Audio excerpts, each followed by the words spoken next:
Vincent, what books did you read this month? What did you like to say about them? Oh, thank you, thank you, huh? What books are you planning on reading in February? Any? Oh, thank you very much.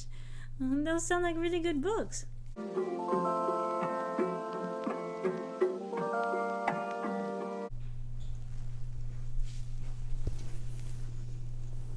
Hey guys, what's up? Welcome back to my channel. This setup is a little different today because my book stack was kind of deconstructed for the books that I needed for this video, and I thought it'd be fun to kind of set up a little place for Vincent with his favorite blanket, and maybe he can just hang out for this video. We will see. This has taken a lot of treats to bribe him, so we'll see what happens when I actually run out of treats.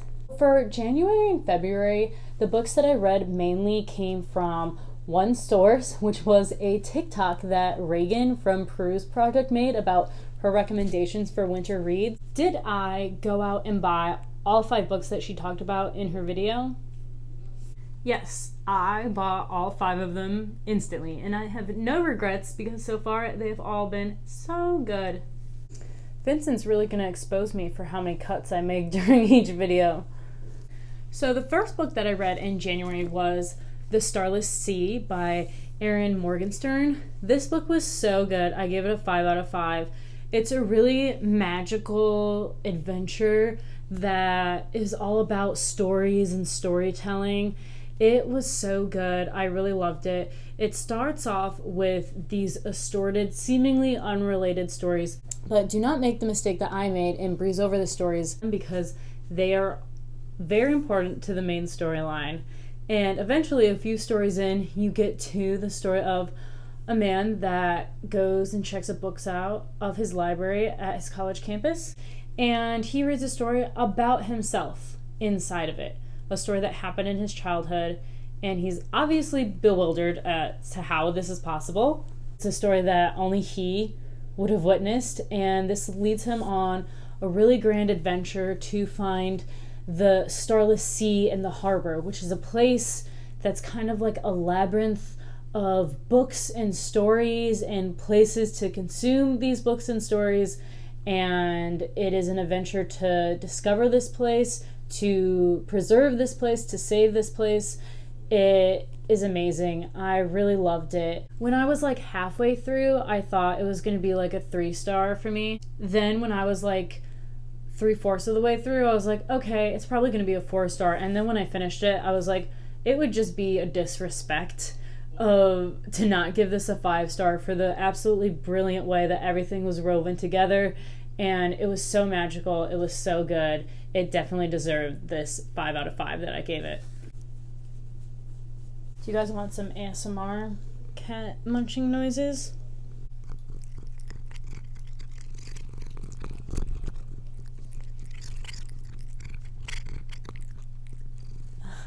The next book that I read was A Discovery of Witches by Deborah Harkness. This book I was kind of wary going into. I'm not really into romance. The only romance books I've ever read were the Twilight series in middle school, and this weirdly started off when I was reading the first like 4th of this book. I was like, this is an adult Twilight. That's what this is. That's literally what this is. It's just adult Twilight. But it ends up being so much more than that. I was really pleasantly surprised by it. It has really great dark academia vibes.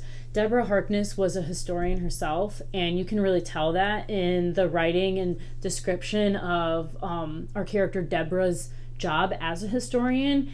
It is a very dense writing style. It's very detail driven, and it took a little bit to adjust to, but I ended up really loving it. I actually cannot wait to get the 2nd and 3rd book and follow these two through their journey and the drama that's happening. But basically it's about Deborah's the author. Diana, who is a witch who does not want to be a witch and has repressed all of her powers for multiple reasons. And she does not want to be a witch. She just wants to succeed in her academic career using nothing but her academic talents. By Vincent. then she meets Matthew, who is a vampire, and any relationship between them whatsoever is strictly forbidden by the social codes of the magical creatures that exist in this world, which are witches, demons, and vampires. And of course, that forbidden love just kind of drives them closer together, and it is so good. I did not expect to like it as much as I did, and I gave this 4 stars. The last book that I read in January was a book that I borrowed from my friend Cami, and that is Where the Crawdads Sing by Delia Owens. I gave this book 5 out of 5. It was so good. It's about nature and ecology and really exploring loneliness, abandonment, rejection. We follow our main character Kaya, who was abandoned as a really young girl in the marshlands and basically left to fend for herself in the wild alone. And we explore the very few relationships that she makes over the years. And at the same time that we're exploring this wonderful story, there's also the story of a murder that has happened, and this man is named Chase Andrews, and he is rumored to have had relationships with the Marsh girl, so she becomes a suspect. And so we kind of switch back and forth between following Kaya growing up to her maturity and the investigation of this murder. And towards the end of the book, this actually really became like a legal thriller that I was not expecting, but I very thoroughly enjoyed. And at the end, I cried multiple times during this book. I felt what Kaya felt so strongly. It truly pulled at my heartstring. I gave it a 5 out of 5.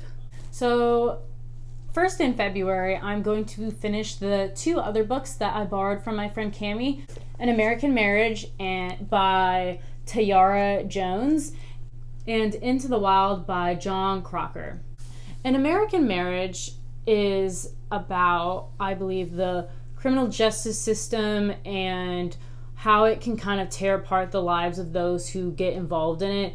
I believe it focuses on 3 characters, a husband, a wife, and a man that the wife gets close to when her husband is kind of tangled up in jail for a crime he may or may not have committed. That's all I really know about it. I'm kind of excited to go into this blindly. I know that this is a literary fiction, so I'm really kind of excited to read something a little deep and hard-hitting, and I think it will be pretty good. This book, Into the Wild, I'm excited for. I know that it's about a man who was found dead in the wilderness and the story of what kind of happened before that. I think it's based on a real story. I'm not sure. But I know this is kind of about finding yourself, searching in the wilderness. I'm really excited. It's a pretty short read, it looks like, so I should be able to finish it in a weekend or something, and it seems pretty good. Then, after I finish those 2, I'm going to jump into the rest of Reagan's winter reads recommendation. The first of which is going to be The Bear and the Nightingale by Catherine Arden. This book, from what I know, is about a girl that lives in Russia, and her town is really big into celebrating the folklore and kind of ancient traditions of the area, and she gets a Catholic Orthodox stepmom who is determined to rid the town of these beliefs and kind of convert them to Catholicism. And when that happens, magical beings kind of get stirred up. And that's all I know. I'm excited to go into this kind of blind in that sense, and I think it's going to be a perfect wintry magical read. The next book I'm going to read in February is going to be Fifth Season by N.K. Jemisin. These books are supposed to be really, really good. This is the first in a trilogy, and every single book that she published in this trilogy won the Hugo Award for the year that it was published in, which I'm pretty sure is a pretty big deal. So these are supposed to be really, really good. I may just love this story so much that I end up having to marathon the other 2 and wreck the rest of my February TBR plans, but we will see. This series is about a world that's kind of like ravaged by these apocalyptic natural disasters that basically end society every 100 years or so. So humanity is kind of reduced to just being able to survive these events and kind of rebuild afterwards and prepare to be able to survive the next event. And that's all I really know about it. It seems really good. It seems like a nice thick read, and I'm very excited for it. The next book that I will be reading, I got from Book of the Month. The cover is absolutely stunning. It's like woodwork drawing. I don't know, like carving. I don't know how to describe it, but when I get a nice fancy bookshelf, I think this is definitely going to be one that is displayed because it is just a stunning cover. And it is Spinning Silver by Naomi Novik. I know that this is a retelling of Rumpelstiltskin. I think that's how you say it. And that's about it. And that I'm pretty sure it takes place in Russia.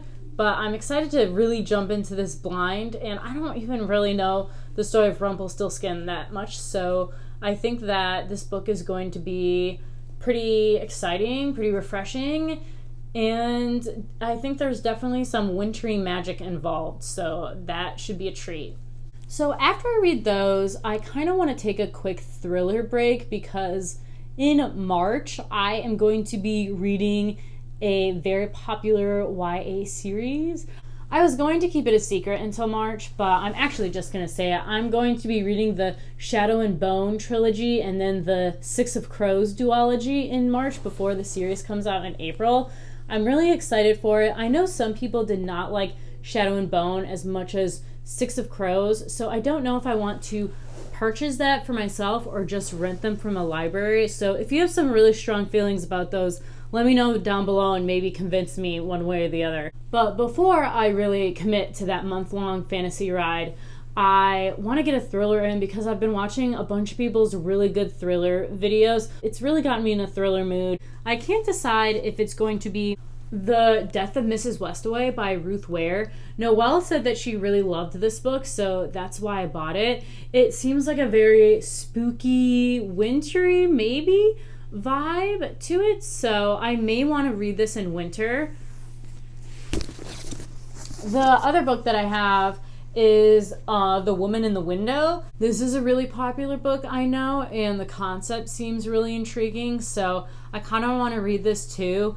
Let me know if you have read either of these books and if you have a really strong suggestion, and maybe you'll convince me to pick one or the other, but I was thinking I'll probably just pick whichever one sounds the best to me at the moment that I pick it up, if I have time. Hopefully, I do have time. That is the end of my January wrap-up and my February TBR, and a sneak peek at my March TBR too. So thank you so much for watching. Don't forget to leave a like and subscribe, and let me know if any of these books are on your TBR or if you've already read them or not. I would love to hear you guys' thoughts. Thanks so much for watching, and I'll see you guys later. Bye!